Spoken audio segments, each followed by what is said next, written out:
ಗೋಷ್ಠಿ ಕರೆದಂತ ಉದ್ದೇಶ ಮೊದಲನೇದಾಗಿ ಈ ದೇಶದ ಇತಿಹಾಸದಲ್ಲಿ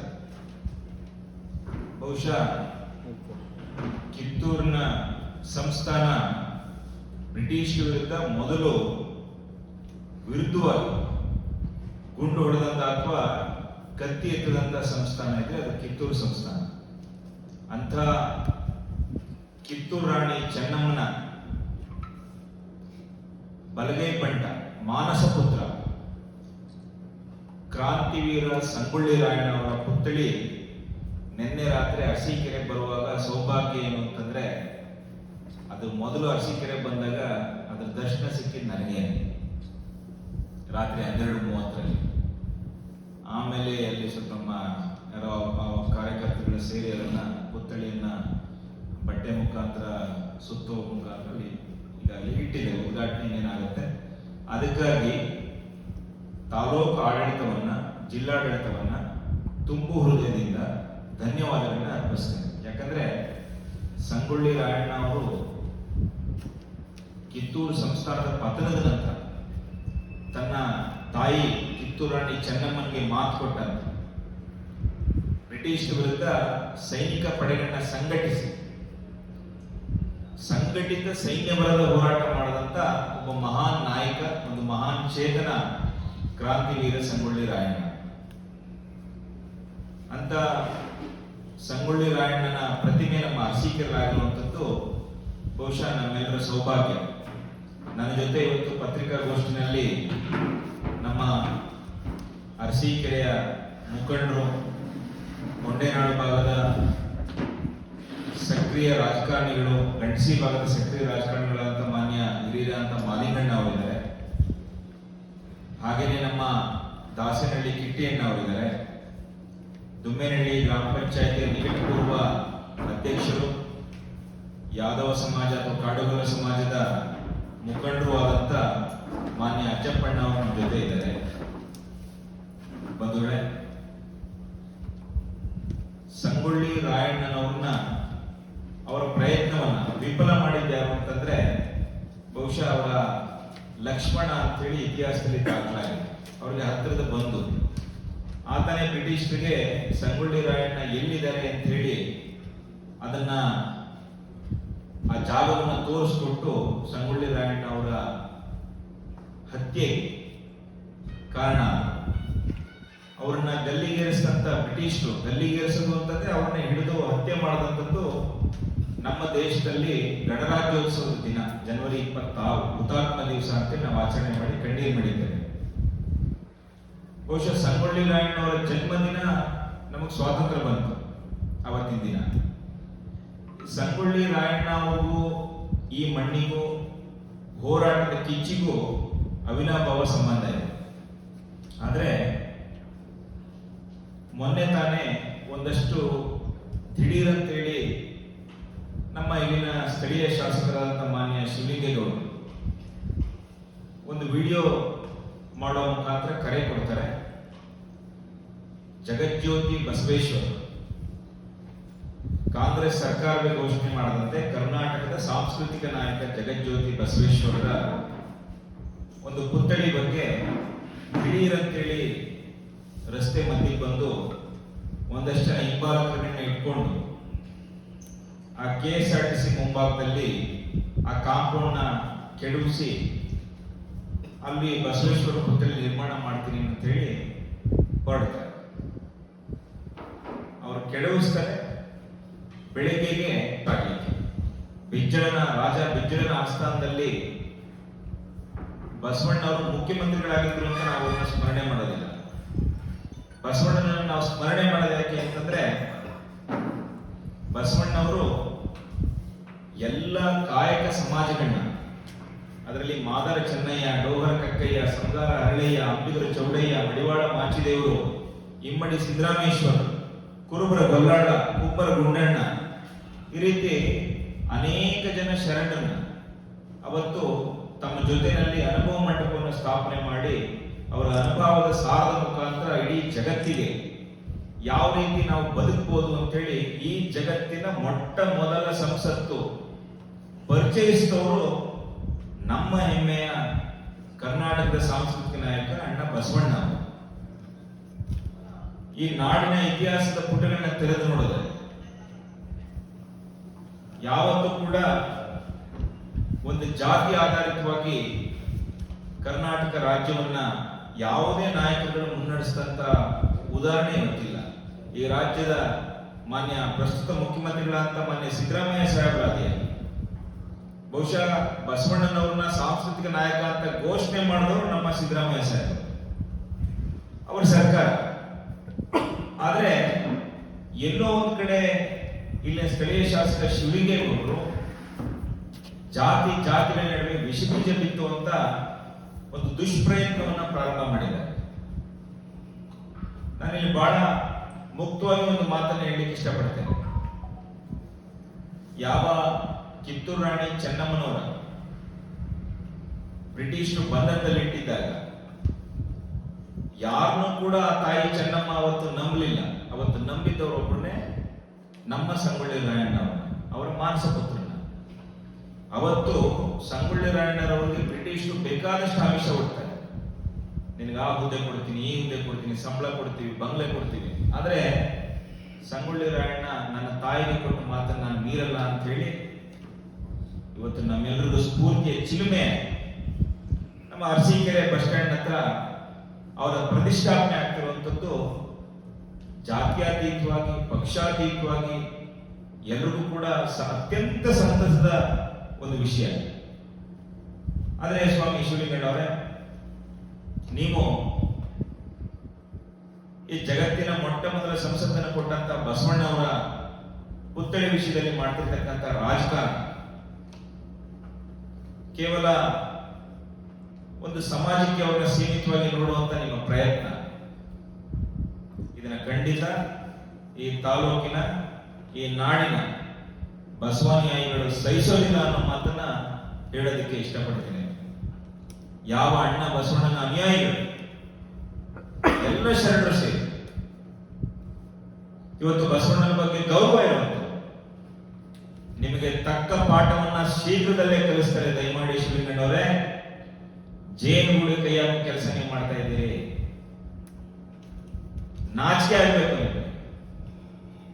ಬಸವಣ್ಣನ ಪುತ್ಥಳಿ ನಿರ್ಮಾಣ ಮಾಡೋದಕ್ಕೆ ಒಂದು ಸರಿಯಾದಂತಹ ಸಭೆ ನಡೆಸಿ ಏಕಾಏಕಿ ದಿಢೀರ್ ಅಂತೇಳಿ ನೀವು ರಸ್ತೆಗೆ ಬಸವಣ್ಣವ್ರಿಗೆ ಅಪಮಾನ ಮಾಡೋ ಕೆಲಸ ನೀವು ಮಾಡ್ತಾ ಇದ್ದೀರಿ. ನಿಮ್ಮದೇ ಸರ್ಕಾರ ಇದೆ. KSRTC federal government of America ಕೆಳಗೆ ಕೆಲಸ ಮಾಡ್ತಿದ್ಯೇನೋ? KSRTC ಜರ್ಮನ್ ಸರ್ಕಾರ ಕೆಳಗೆ ಕೆಲಸ ಮಾಡ್ತಿದ್ಯೇನೋ? KSRTC ಪಾಕಿಸ್ತಾನದ ಕೆಳಗೆ ಕೆಲಸ ಮಾಡ್ತಿದ್ಯೇನೋ? ನಿಮ್ದೇ ಸರ್ಕಾರ ಅಲ್ವಾ ಸ್ವಾಮಿ? ನಿಮ್ ಪಕ್ಷದವರೇ ಸಚಿವರಲ್ವಾ ಸ್ವಾಮಿ? ನೀವು ಕೂಡ ಇದೇ ಕಾಂಗ್ರೆಸ್ ಪಕ್ಷದಲ್ಲಿ 3ನೇ ಬಾರಿ ಗೃಹ ಮಂಡಳಿಯ ಕ್ಯಾಬಿನೆಟ್ ದರ್ಜೆ ಸ್ಥಾನಮಾನದೊಂದಿಗೆ ಗೃಹ ಮಂಡಳಿಯ ಅಧ್ಯಕ್ಷರಾಗಿ ತಗೊಂಡಿದ್ದೀರಿ. ನಿಮ್ಗೇನಾದ್ರೂ ಕಿಂಚಿತ್ತು ಈ ಅರಸೀಕೆರೆ ತಾಲೂಕಿನ ಜನಗಳ ಬಗ್ಗೆ ಒಂದಷ್ಟು ಏನಾದ್ರು ಗೌರವ, ಅವರ ಋಣ ತೀರಿಸಬೇಕು ಅಂತಿದ್ರೆ ತತ್ಕ್ಷಣ ನೀವು ಸಂಗೊಳ್ಳಿ ರಾಯಣ್ಣನ ಪ್ರತಿಮೆ ಮಾಡದಂತಲ್ಲ, ಬಸವಣ್ಣನ ಪ್ರತಿಮೆ ಮಾಡೋದು ಅಂತಲ್ಲ, ನೀವು ಕೊಟ್ಟ ಮಾತಿನಂತೆ ನಡ್ಕೊಳ್ಬೇಕು.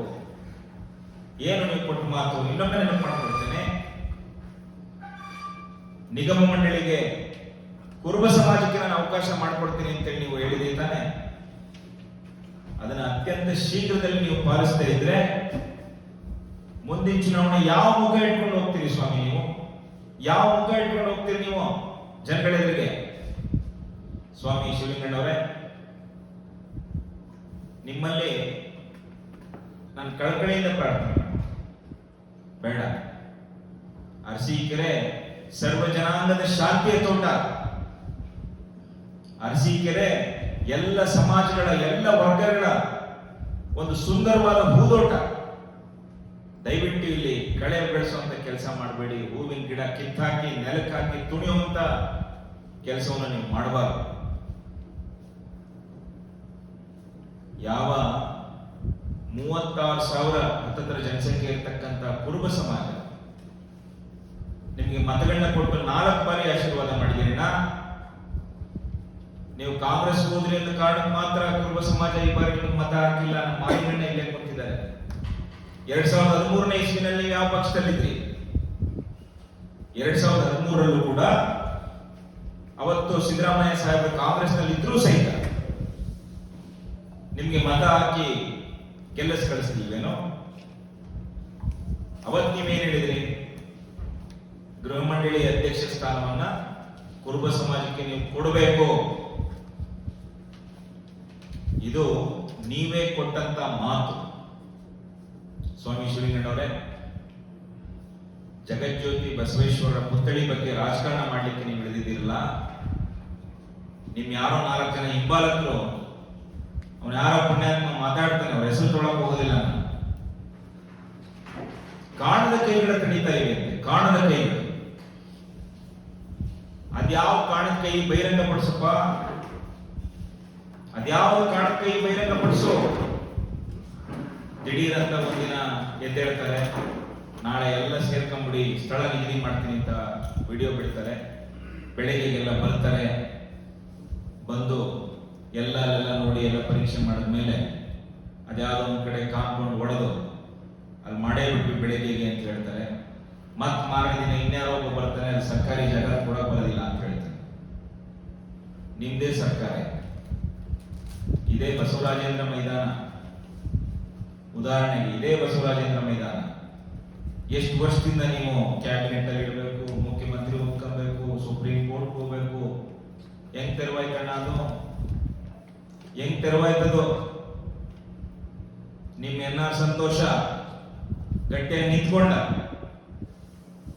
ಸ್ವಾಮಿ ಶಿವಲಿಂಗಣ್ಣವರೇ, ನೀವೇನು ಜಗಜ್ಯೋತಿ ಬಸವೇಶ್ವರ ಪುತ್ಥಳಿ ವಿಷಯದಲ್ಲಿ ರಾಜಕೀಯದ ಬೇಳೆ ಬೇಯಿಸ್ಕೊಳ್ಳೋ ಪ್ರಯತ್ನ ನೀವು ಮಾಡಬಹುದು ಅನ್ಕೊಂಡ್ರೆ ಸುಟ್ಟೋಗ್ತೀರಾ. ಬೇಡ ಪ್ರಯತ್ನ. ಯಾವ ಒಕ್ಕಲಿಗರ ಮುದ್ದಣ್ಣ ಇರ್ಬೋದು, ಇಸ್ಲಾಂ ಸಮಾಜಕ್ಕೆ ಸೇರಿದಂತ ಮರುಳಶಂಕರ ದೇವ ಇರ್ಬೋದು, ಇವರೆಲ್ಲರೂ ಅವತ್ತು ಬಸವೇಶ್ವರನ ಒಪ್ಪಿದ್ರು. ಅಂತ ಕರ್ನಾಟಕದ ಸಾಂಸ್ಕೃತಿಕ ನಾಯಕನ ಪುತ್ಥಳಿ ಬಗ್ಗೆ ನೀವೇನಾದ್ರೂ ಹಗುರವಾಗಿ ರಾಜಕಾರಣ ಮಾಡಬಹುದು, ನಾನು ಬೇಳೆ ಬೇಯಿಸ್ಕೊಳ್ಬಹುದು ಅಂತ ಅಂದ್ಕೊಂಡಿದ್ರೆ, ಸ್ವಾಮಿ ಪಿ ವೃತ್ತದಲ್ಲಿ ನಮ್ಗೆ ಪಾತ್ರೆ ಪುಟ್ಟೆ ಶೆಟ್ಟಿ ಅವರ ಕುಟುಂಬದ ಬಗ್ಗೆ ಗೌರವ ಇದೆ. ಅವರ ಹೆಸರೇ ಆ ಸರ್ಕಲ್ಗೆ ಶಾಶ್ವತವಾಗಿರ್ಬೇಕು. ಆದ್ರೆ ಇವತ್ತು ಬಸವೇಶ್ವರ ಪುತ್ಥಳಿಯನ್ನ ನೀವು KSRTC ಮುಂಭಾಗ ಮಾಡ್ತೀನಿ ಅಂತ ಹೊರಟಿದ್ದೀರಿ. ಆ ಜಾಗಕ್ಕಿಂತ ಸೂಕ್ತವಾದಂತ ಜಾಗ, ಆ LED ಸ್ಕ್ರೀನ್ ಹಾಕಿ ನೀವು ಇವತ್ತು ನಿಮ್ಮ ಚೇಲ, ನಿಮ್ಮ ನಗರಸಭೆ ಮಾಜಿ ಅಧ್ಯಕ್ಷ, 3ನೇ ಬಾರಿ ಅಧ್ಯಕ್ಷ, ಎಲ್ಲಿ ಬಸವಣ್ಣನ ಪುತ್ಥಳಿಯಲ್ಲಿ ಬರುತ್ತೋ ಅನ್ನೋ ಕಾರಣಕ್ಕೆ ತರಾತುರಿನಲ್ಲಿ LED ಅಳವಡಿಸುವಂತ ಕೆಲಸ ಮಾಡಿದ್ರಲ್ಲ. ಮಗು ಚೂಟದ್ ನೀವೇ, ಆಮೇಲೆ ಅದ್ರ ತೂಗೋದು ನೀವೇ. ಜನಕ್ಕೆ ಎಲ್ಲ ವಿಷಯಗಳು ತಲುಪಿದೆ, ಅರಿವಿದೆ. ಬನ್ನಿ ಚುನಾವಣೆಗೆ. ನಗರಸಭಾ ಚುನಾವಣೆಯಲ್ಲಿ ಬಸವಣ್ಣನ ಅನ್ಯಾಯಗಳು ಏನು ಅನ್ನೋದನ್ನ ನಾವು ತೋರಿಸ್ತೇವೆ. ನಾವು ಕಾಯ್ತಿದ್ದೇವೆ. ಶಿವಲಿಂಗಣ್ಣವರೇ, ಯಾವ ಬಸವಣ್ಣನಿಗೆ ಅವಮಾನ ಮಾಡ್ತಕ್ಕಂಥ ಕೆಲಸ ನೀವು ಮಾಡ್ತಾ ಇದ್ದೀರಿ? ಯಾರ್ದ್ರಿ ಸರ್ಕಾರ? ನಿಮ್ ಎಡಬಲ ಇರೋರು ಅವತ್ತು ಬರ್ತಾರೆ, ಕಾಂಪೌಂಡ್ ಬಿಡಿಸ್ತಾರೆ. ಬೆಳಗ್ಗೆ ಯಾವುದೋ ನಿಮ್ದೇ ಸರ್ಕಾರದ ನಿಮ್ಮದೇ ಇಲಾಖೆ ಆಕ್ಷೇಪ ಇರ್ತದೆ, ನಿಮ್ ಮತ್ತೆ ಎಡಬಲ ಇರೋರು ಪತ್ರಿಕಾಗೋಷ್ಠಿ ಮಾಡ್ತಾರೆ. ಪತ್ರಿಕಾಗೋಷ್ಠಿ ಮಾಡಿ ಕಾಣದ ಕೈಗಳಿವೆ ಅಂತ. ಕಾಣದ ಕೈಗಳು ಯಾವುದು? ಕಾಣದ ಕೈಗಳು ಸ್ವಾಮಿ, ಕಾಣದ ಕೈಗಳು ಯಾವುದು ಅಲ್ಲ. ಕಾಣದ ಕೈಗಳೆಲ್ಲ ಕಡಿತಾ ಇರೋದನ್ನ ಬಹಿರಂಗಪಡಿಸಿ ಹೆಸರನ್ನ. ನಿಮ್ಗೆ ತಾಕತ್ತಿದ್ರೆ ಹೆಸರನ್ನ ಬಹಿರಂಗಪಡಿಸಿ. ಇಲ್ಲದೆ ಇದ್ರೆ ಇಂಥ ಕೃತ್ಯಕ್ಕೆ ಕೈ ಹಾಕೋ ಕೆಲಸ ಮಾಡಬೇಡಿ. ಬಸವಣ್ಣ ಸ್ಥಾವರ ಕಳಿವುಂಟು ಜಂಗಮ ಕಳಿವಿಲ್ಲ ಅಂತ ಹೇಳಿದಂತ ಮಹಾನ್ ಮೇಧಾವಿ. ಬಸವಣ್ಣ ಆಲಯಗಳಿಗೆ ಅವತ್ತಿನ ದಿನಗಳಲ್ಲಿ ಶೋಷಿತರಿಗೆ, ದೀನರಿಗೆ ಪ್ರವೇಶ ಇಲ್ಲ ಅಂತ ಸಂದರ್ಭದಲ್ಲಿ ಪ್ರತಿಯೊಬ್ಬನ ಎದೆ ಮೇಲೆ ಲಿಂಗವನ್ನು ಕಟ್ಟಿದಂತ ಮಹಾನ್ ಚೇತನ, ಮಹಾನ್ ಪುರುಷ. ಭಗವಂತನನ್ನ ಪ್ರತಿಯೊಬ್ಬರ ಕೈಗೂ ಕೊಟ್ಟಂತ ಒಬ್ಬ ಮಹಾನ್ ಪುರುಷ. ಅವರಿಗೆ ನೀವು ಪುತ್ಥಳಿ ಮಾಡೋ ಮುಖಾಂತರ ನಿಮಗೇನೋ ಕೀರ್ತಿ ಸಿಗುತ್ತೆ ಅನ್ಕೊಂಡ್ರೆ ಅದು ಸುಳ್ಳು. ಬಸವೇಶ್ವರರ ಪುತ್ಥಳಿ ವಿಷಯದಲ್ಲಿ ರಾಜಕಾರಣ ಸಲ್ಲದು. ನಿಮ್ಗೆ ಗೌರವ ಇದ್ರೆ ತತ್ಕ್ಷಣ ನಾನು ಇನ್ನೊಂದು ಪ್ರಶ್ನೆ ಇಲ್ಲಿ ಕೇಳಬೇಕು. ನೀವು ಬಸವೇಶ್ವರರ ಪುತ್ಥಳಿ ಮಾಡಲಿಕ್ಕೆ ಯಾರು ಕಾಂಟ್ರಾಕ್ಟ್ರು? ನಂಗೆ ಯಾರೋ ಒಬ್ಬರು ಬೆಳಿಗ್ಗೆ ಒಬ್ರು ಅಧಿಕಾರಿ ಮಾಹಿತಿ ಕೊಟ್ಟರು. ಯಾರು ಕೃಷ್ಣ ಅಂತೇಳಿ ಹಿಂಬಾಲಕ ಗುತ್ತಿಗೆದಾರ. ಕಾಂಪೌಂಡ್ ಕೆಡವಿದ್ದು ಅವನು, ಈ ಕಟ್ಟೋದು ಅವನೇ ಕಾಂಪೌಂಡ್. ಈ ರೀತಿ ಸೋಗಲಾಡಿತನ ಯಾಕೆ? ಈ ರೀತಿ ನಾಟಕ ಮಾಡಿ ನಿಮಗೆ ಸಿಗೋದಾದ್ರೆ ಏನು? ದಯಮಾಡಿ ಸ್ವಾಮಿ ಶಿವಲಿಂಗಣ್ಣವರೇ, ಜನತೆ ಶಾಂತವಾಗಿದ್ದಾರೆ, ನಾನು ಏನ್ ಮಾಡೋದು ಕೇಳ್ತಾರೆ. ಯಾರ ಮನೆ ಒಳಗೆ ನುಗ್ಗಿ ಯಾರ ಕುಟುಂಬ ಹಾಳು ಮಾಡಿ ಯಾರ ಮನೆ ಮುರಿದ್ರು ಸುಮ್ಮನಿದ್ದಾರೆ ಅಂತ ಅನ್ಕೊಂಡ್ರೆ ನಿಮ್ಮ ಭ್ರಮೆ. ಬಸವೇಶ್ವರ ವಿಚಾರದಲ್ಲಿ ರಾಜಕಾರಣ ಮಾಡಿದ್ರೆ ಅರಸೀಕೆರೆ ಜನ ಯಾರು ನಿಮ್ಮ ಹಿಂಬಾಲಕರು ಪತ್ರಿಕಾಗೋಷ್ಠಿ ಮಾಡಿ ಹುಚ್ಚುಚ್ಚಾರ ಮಾತಾಡ್ತಾ ಇದ್ದಾರೆ, ಹುಚ್ಚರ ರೀತಿನಲ್ಲಿ ಮಾತಾಡ್ತಾ ಇದ್ದಾರೆ. ಬಡಿಗೆ ತಗೊಂಡು ಬಡಿಯೋ ದಿನ ದೂರ ಇಲ್ಲ, ಹುಷಾರ್. ಸುಳ್ಳು ಮಾಹಿತಿಯನ್ನು ಸಾರ್ವಜನಿಕರಿಗೆ ಕೊಟ್ರೆ ಸಿಕ್ಕಲ್ಲಿಗೆ ಬಡಿಗೆ ತಗೊಳ್ಬೇಕಾಗತ್ತೆ ಜನ. ಯಾರು ತಡೀತಾ ಇದ್ದಾರೆ? ನಿಮಗೆ ನಿಜಕ್ಕೂ ಕಾಳಜಿ ಇದ್ರೆ 40 ಲಕ್ಷ ರೂಪಾಯಿಗಾಗಲೇ ಬಿಡುಗಡೆ ಆಗಿದೆ ಅಂತ ಹೇಳಿ ಯಾರು ಗುತ್ತಿಗೆದಾರ? ಯಾರು ಗುತ್ತಿಗೆದಾರ? ಅಲ್ಲಾದೋ ಈ ಹಿಂದೆ ಒಂದಷ್ಟು ನಾನು ಈ ಸಾಮಾಜಿಕ ಜಾಲತಾಣದಲ್ಲಿ ನೋಡ್ತಾ ಇದ್ದೆ, ಸ್ಮಶಾನದ ಅಭಿವೃದ್ಧಿ ಮಾಡಿಸ್ಬೇಕು ಅಂತ, ವೀರಶೈವ ರುದ್ರಭೂಮಿ ಅಭಿವೃದ್ಧಿ ಮಾಡಿಸ್ಬೇಕು. ಅದಕ್ಕೊಂದು ಸುಡುಗಾಡುವಂತ ಸಮಿತಿ ಮಾಡೋದು. ಆ ಸುಡುಗಾಡುವಂತ ಸಮಿತಿ ಯಾರು? ಸುಡುಗಾಡು ಸಮಿತಿ ಇರೋರು ಎಲ್ಲ ಇವರು ಹಿಂಬಾಲಕ. ಸುಡುಗಾಡು ಸಮಿತಿ ಹಿಂಬಾಲಕ. ಇವತ್ತವರೆಗೂ ಅದಕ್ಕೊಂದು ಏನು ಮುಂದುವರಿತಾ ಇಲ್ಲ. ಯಾರೋ ಒಂದಷ್ಟು ಜನ ಯುವಕರು ಇದ್ರು ಕಾಳಜಿ ಇಟ್ಕೊಂಡು ಅವ್ರನ್ನ ಸುಮ್ಮನಾಗ್ಸೋದಕ್ಕಷ್ಟೇ ಸುಡುಗಾಡು ಸಮಿತಿ ಕೆಲಸ. ಈ ಕ್ಷಣದವರೆಗೂ ಅಭಿವೃದ್ಧಿ ಆಗಿದೆ. ಈಗಲೂ ಒಂದು ಸಮಿತಿ. ಈ ಬೇಜವಾಬ್ದಾರಿತನ, ಈ ಸೋದರಡಿತನ, ನಿಮ್ಮ ನಿಜಕ್ಕೂ ಕಾಳಜಿ ಇರೋದ? ನಿಮ್ಮ ಜೊತೆಲೇ ಇರ್ತಾರಪ್ಪ, ನಮ್ಮ ಕಾಟಿಕೆರೆ ಉಮೇಶ್ ಅಣ್ಣ ಇರ್ಬೋದು, ಅಥವಾ ಗುತ್ತಿಗೆದಾರರು ಜ್ಞಾನೇಶ್ವರ್ ಇರ್ಬೋದು, ಅಥವಾ ಅದು GMB ಕಾಂಟ್ರಾಕ್ಟರ್ ಇರ್ಬೋದು. ಅವ್ರಿಗೆ ಕೊಡೋಣ ನೀನು ಪುತ್ಥಳಿ ನಿರ್ಮಾಣ ಮಾಡೋದಕ್ಕೆ. ಶೀಘ್ರದಲ್ಲಿ ಸ್ವಲ್ಪ ಕಾಳಜಿ ಇಟ್ಕೊಂಡು ಮಾಡ್ತಾರೆ. ಆದ್ರೆ ವೃಥ ಕಾಲಕ್ಷೇಪ ಮಾಡೋದ್ರಿಂದ, ಸುಳ್ಳು ಹೇಳೋದ್ರಿಂದ ನೀವೇನಾದ್ರೂ ಜನಗಳ ಕಣ್ಣೋರಿಸಬಹುದು ಅಂದ್ಕೊಂಡ್ರೆ ಅದು ನಿಮ್ಮ ಭ್ರಮೆ, ಅದು ಅಸಾಧ್ಯ. ಮತ್ತೊಮ್ಮೆ ಎಲ್ಲರೂ ನಾನು ಪ್ರಾರ್ಥನೆ ಮಾಡೋದಿಷ್ಟೇ, ಯಾವ ಅಣ್ಣ ಬಸವಣ್ಣ ಅವತ್ತು ಯಾವುದೇ ಅಧಿಕಾರ ಅಥವಾ ಮತ್ತೊಂದು ಪ್ರಶ್ನೆನೇ ಇಲ್ಲ, ಯಾರಿಗಾದ್ರೂ ಓಟ್ ಹಾಕ್ಸ್ಕೊಳ್ಬೇಕಾದ ಅವಶ್ಯಕತೆ ಇರಲಿಲ್ಲ. ಅವತ್ತು ತಾವೇ ಸ್ವತಃ ಮುಖ್ಯಮಂತ್ರಿ ಇದ್ರು ರಾಜ ಬಿಜ್ಜಳನ ಆಸ್ಥಾನದಲ್ಲಿ. ಆ ಪದವಿಯಿಂದ ಇಳಿದು ಸರ್ವ ಜನಾಂಗವನ್ನು ಕೂಡ ಜೊತೆ ತಗೊಂಡು ಎಲ್ಲ ಸಮಾಜಗಳ, ಎಲ್ಲ ಕಾಯಕ ಸಮಾಜಗಳ ನನ್ನ ಬೆನ್ನಿಂದ ನೀವು ನೋಡಬಹುದು. ಎಲ್ಲ ಶರಣರು, ಅನುಭವ ಮಂಟಪದ ರೂವಾರಿಗಳು, ಇವರೆಲ್ಲ ಪ್ರಾತಸ್ಮರಣೀಯರು. ಇವರೆಲ್ಲರ ಒಂದು ಅನುಭವದಿಂದ ನಿರ್ಮಾಣ ಆದಂಥದ್ದು ಕರ್ನಾಟಕ ರಾಜ್ಯ. ಇವತ್ತು ಒಂದು ಸಮಾಜಕ್ಕೆ ಸೀಮಿತವಾಗಿ ತಕ್ಷಣ ವಿಡಿಯೋ ಮಾಡಿ ಬೆಳಗ್ಗೆ ಬಂದ್ಬಿಡಿ ಅಂತ ಕರೀತಾರೆ. ಅವ್ರದೇ ಸರ್ಕಾರ ಇದೆ, ಅವ್ರದೇ ಸರ್ಕಾರದ KSRTC ವಿರೋಧ ಮಾಡ್ತಾರೆ.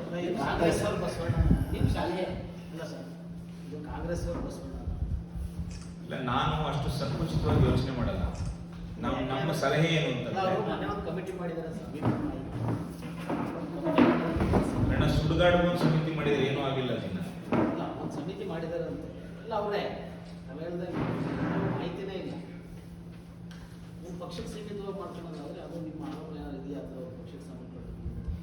ನಾನು ಒಂದು ಪಕ್ಷಕ್ಕೆ ಸೀಮಿತ ಅನ್ನೋದಕ್ಕಿಂತ ಹೆಚ್ಚಾಗಿ ಬಸವಣ್ಣನ ಅಗಾಧತೆ, ಹಡಪದ ಅಪ್ಪಣ್ಣನಾದಿಯಾಗಿ ಎಲ್ಲ ಶರಣರು ಕೂಡ ಬಸವಣ್ಣನ ಅನುಯಾಯಿಗಳು. ಎಲ್ಲ ಸಮಾಜದ ಮುಖಂಡರುಗಳನ್ನು ಕರೆದು ಪಕ್ಷಾತೀತವಾಗಿ, ಜಾತ್ಯತೀತವಾಗಿ, ಶಾಸಕರು ಕರೆಯೋದಲ್ಲ, ತಾಲೂಕು ಆಡಳಿತ ಕರಿಬೇಕು, ಅದನ್ನ ತಹಶೀಲ್ದಾರ್ ಅವ್ರು ಕರಿಬೇಕು. ಎಲ್ಲರನ್ನು ಕರೆದು ಅದಕ್ಕೊಂದು ಸೂಕ್ತವಾದ ತೀರ್ಮಾನ ತಗೊಳ್ಳಿ. ಅದ್ಬಿಟ್ಟು ನಿದ್ದೆಯಿಂದ ಎದ್ದು ಬಂದಂಗೆ ಎಲ್ಲೆಲ್ಲ ಓಡಾಡಿಕೊಂಡು ಯಾವ್ದೋ ಕಾಂಪೌಂಡ್ ಕೆಡ್ಕೊಂಡು ತಿರುಗುವ. ಸರ್ಕಾರದಲ್ಲಿ ಆದೇಶ ಕಾಪಿ ತಗೋಬೇಕು.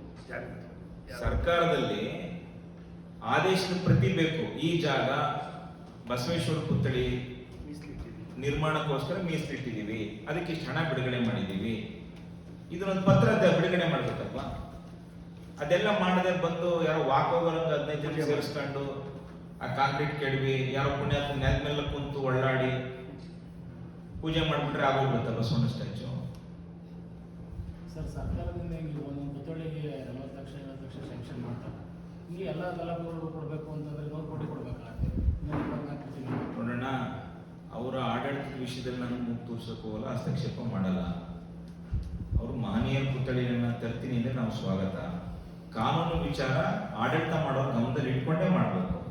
ಈ ಕಾನೂನು ನೀರು ಮಾಡೋದಕ್ಕೆ ಯಾರ ಕೆಲವು ಸಾಧ್ಯ ಇಲ್ಲ. ಕಾನೂನು ಏನಾದ್ರು ಉಲ್ಲಂಘನೆ ಆಗಿದೆ ಅದನ್ನ ಅವ್ರದೇ ಸರ್ಕಾರ ಇದೆ, ಅವ್ರದೇ ಅಧಿಕಾರಿಗಳಿದ್ದಾರೆ, ಅದು ಗಮನಿಸ್ತಾರೆ. ಯಾರು ಕಾನೂನು ಉಲ್ಲಂಘನೆ ಮಾಡಿ ಮುಂದುವರಿತಾರೋ ಅವ್ನಿಗೆ ಏನು ಶಿಕ್ಷೆ ಆಗಬೇಕು ಅದು ಹಾಗೇ ಆಗುತ್ತೆ. ಆ ಸುಪ್ರೀಂ ಕೋರ್ಟಿನ ಗೈಡ್ಲೈನ್ ಇದೆ ಅನ್ನೋದನ್ನು ಹುಡುಕೊಟ್ಟವನು ಇದೇ ಸ್ವಾಮಿ ಶಿವಲಿಂಗಣ್ಣ ಅವರ ಎಡಬಲ ಇರೋರು ಅನ್ನೋದು ನನ್ನ ಅಭಿಪ್ರಾಯ.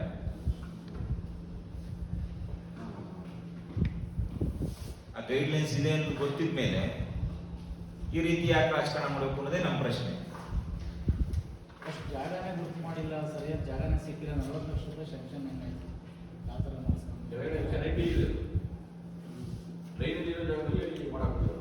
ಬಸವಣ್ಣನ ಪುತ್ಥಳಿ ನೋಡೋಣ. ಇದು ಪಾತ್ರೆ ಪುಟ್ಟೆ ಶೆಟ್ಟಿಯವ್ರ ಕುಟುಂಬ ಅವತ್ತಿನ ಕಾಲದಲ್ಲಿ ಆ ಸರ್ಕಲ್ಗೆ ಜಾಗ ಕೊಟ್ಟು ಅದಕ್ಕೊಂದಷ್ಟು ಅವತ್ತಿನ ಕಾಲಕ್ಕೆ ಹಣ ವಿನಿಯೋಗ ಮಾಡಿ ಕಟ್ಟಿಕೊಟ್ರು. ಅಲ್ಲಿ ಬಸವೇಶ್ವರ ಪುತ್ಥಳಿ ಇಟ್ಟು ಪಾತ್ರೆ ಪುಟ್ಟೆ ಶೆಟ್ಟಿ ಸರ್ಕಲ್ ಅಂದ್ರೆ ಹೆಸರಿಡಿ. ಆ LED ಸ್ಕ್ರೀನ್ ಹಾಕಿದಿರಲ್ಲ, ಯಾರು ಕೇಳಿದ್ರು ಟಿವಿ ನೋಡ್ತೀನಿ ಕುತ್ಕೊಂಡು ಅಂತ. ಆ LED ಸ್ಕ್ರೀನು ಆ ಐ ಮಾಸ್ಕ್ ಇದೆಯಾ ಸ್ವಲ್ಪ ಪಕ್ಕಕ್ಕೆ ಹಾಕಿ ಅಲ್ಲೇ ಬಸವೇಶ್ವರ ಪುತ್ಥಳಿ ಇಡ್ಬೋದಲ್ಲ ನೀವು? ಯಾಕೆ ಈ ಡ್ರಾಮಾ, ಈ ನಾಟಕ? ಇದು ಸಮಾಜದ ಬಂಧುಗಳಿಗೂ ನಾನು ಮನವಿ ಮಾಡೋದಿಷ್ಟೇನೆ. ಜಾತಿಗಳ ನಡುವೆ ವಿಷಬೀಜವಿತ್ತು ಅಂತ ಗುರುತಿಸ್ಬೇಕು ನೀವು.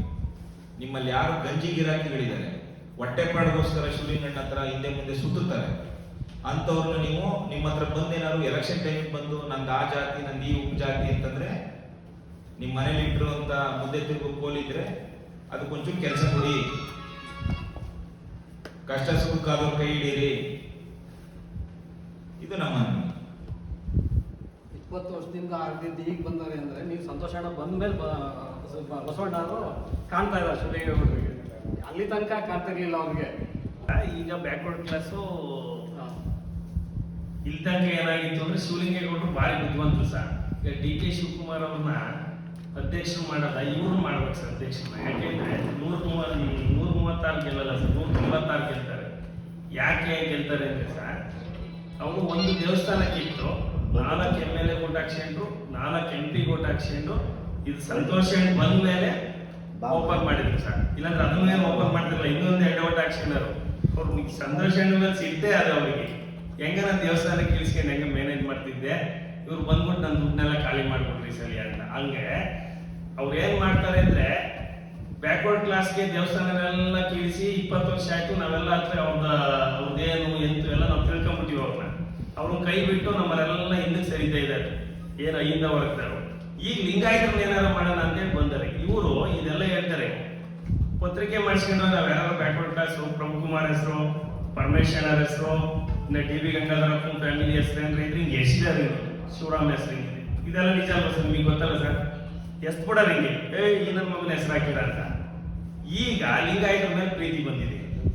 ಇದು ಏನಿದು ಅಂತ ಶಾಸಕರು ಈಗ ಅವರು ಬುದ್ಧಿ ಕಲ್ತಾರೆ. 20 ವರ್ಷ ಇವರು ಅಧಿಕಾರದಿಂದ ವಂಚಿತರಾಗಿದ್ದಾರೆ. ನಮಗೇನು ಅಧಿಕಾರ ಕೊಡ್ತೀನಿ ಅಂತ ನಮಗೂ ಮೋಸ ಮಾಡಿ ಬ್ಯಾಕ್ವರ್ಡ್ ಕ್ಲಾಸ್ಗೆ. ಇಬ್ರು ಸೇರಿ ಚುನಾವಣೆಯಲ್ಲಿ ಯಾವ ರೀತಿ ಪಾಠ ಕಲಿಸ್ಬೇಕು ಕಲಿಸ್ತೀವಿ. ಈಗ 4 ಜನ ಇಟ್ಕೊಂಡು ಮಾಡ್ತೀಯ ಪಾಪ. ಅವರು ಏನೋ ಅಧಿಕಾರ ಅವ್ರೂ ಹಳೆ ಕಾಂಗ್ರೆಸ್ಸಿಗರು, ನಮ್ಮ ಚಂದ್ರಶೇಖರ್ ಅಲ್ಲ, ಅವ್ರಿಗೆ ಏನೋ ಅಧಿಕಾರ ಕೊಡ್ತಾರೆ ಅಂತಾರೆ. ಚಂದ್ರಣ್ಣರೇ ನಾನು ಒಂದು ವಿಚಾರ ಹೇಳ್ತೀನಿ, ಮೂಗಿಗೆ ತುಪ್ಪ ಸಾವ್ತಾರೆ, ಬಿಳಿ ಚೌಡಯ್ಯನೂ ಇದೇ ಸಾವಿರ, ನಿನಗೂ ಇದೇ ಸಾವಿರದವ, ನಿಮ್ಗೆ ಯಾವ ಅಧಿಕಾರನೂ ಕೊಡಲ್ಲ. ಕೊಟ್ಟರು ಪಾಪ ನಾವು ಸ್ವಾಗತಿಸ್ತೀವಿ. ಪಾಪ ಜವಾಪಾನವಾಗಿ ಶಿವರಾಮ್ ಅಲ್ಲ ಇವರು ನಿಮ್ಗೆ ಅಧಿಕಾರ ಕೊಡಕ್ಕೆ. ಶಿವರಾಮ್ ಕೊಟ್ಟಂಗೆ ಇವ್ರು ಯಾವ್ದಾದ್ರು ಅಧಿಕಾರ ಕೊಡ್ತಾರೆ ಅಂತ ನೀವೇನಾದ್ರು ತಿಳ್ಕೊಂಡಿದ್ರೆ ಅದು ನಿಮ್ ತಪ್ಪು ತಿಳುವಳಿಕೆ. ನೀವು ಜಾಗೃತರಾಗ್ರಿ. ಇಂಥ ಒಬ್ಬ ಕೆಟ್ಟ ಹುಳನ ಓಡಿಸಿ 20 ವರ್ಷ ನಮ್ಮನ್ನ ಹಿಂದುಳಿದವರು ದಲಿತರನ್ನ ಹಾಳು ಮಾಡಿದ್ದಾರೆ. ನೀವು ಬುದ್ಧಿವಂತರಾಗ್ರಿ ಅಂತ ಈ ಸಂದರ್ಭದಲ್ಲಿ ನನಗೆ ಮಾತಾಡಕ್ಕೆ ಅವಕಾಶ ಮಾಡಿಕೊಟ್ಟಂತ ಎಲ್ಲರಿಗೂ ಶಿವಲಿಂಗಣ್ಣ ಮತ್ತು ಅವರ ಎಡಬಲ ಇರತಕ್ಕಂಥ ಗಂಜಿಗಿರಾಕಿ. ಇವತ್ತು ಪತ್ರಿಕಾಗೋಷ್ಠಿ ಕರೆದ ಉದ್ದೇಶ ಏನಂದ್ರೆ ತಾಲೂಕಿನ ಜನತೆಗೆ ನಾವು ಇದನ್ನ ತಿಳಿಸ್ಬೇಕಿತ್ತು. ನಿಮ್ಮ ಮುಖಾಂತರ ತಿಳಿಸೋ ಪ್ರಯತ್ನ ಈಗ ಮಾಡ್ತಾ ಇದ್ದೀವಿ. ತಾಲೂಕಿನ ಜನ ತೀರ್ಮಾನ ಮಾಡಿ ಯಾವ ರೀತಿ ಹೋರಾಟ ತಗೊಳ್ಬೇಕು. ಅವ್ರು ಸಲಹೆ ಕೊಡಿ, ಇಲ್ಲ ಹೋರಾಟ ಮಾಡಬೇಕು, ಇಲ್ಲ ಮುತ್ತಿಗೆ ಹಾಕಬೇಕು, ಇಲ್ಲ ಅವ್ರು ಹಿಂಬಾಲಕರು ಏನೇನು ಹೇಳ್ಕೊಳ್ತಿರೋರಿಗೆ ಅಲ್ಲಲ್ಲೇ ಬಡಿಗೆ ಸೇವೆ ಮಾಡಬೇಕು. ಅವ್ರು ತೀರ್ಮಾನ ಮಾಡಲಿ, ಅವ್ರು ಹೆಂಗೆ ಹೇಳ್ತಾರೆ ಆ ರೀತಿ ನಾವು ನಡ್ಕೊಳ್ತಾ ಇದ್ದೀವಿ. ಡಿಸಿಗೆ ಮನವಿ ಕೊಡೋದ್ರ ಆ ಥರ ಏನಿಲ್ಲ. ಜನ ಅದನ್ನು ಸಲಹೆ ಕೊಟ್ಟರೆ ಅದನ್ನು ಕೂಡ ಮಾಡ್ತಾರೆ.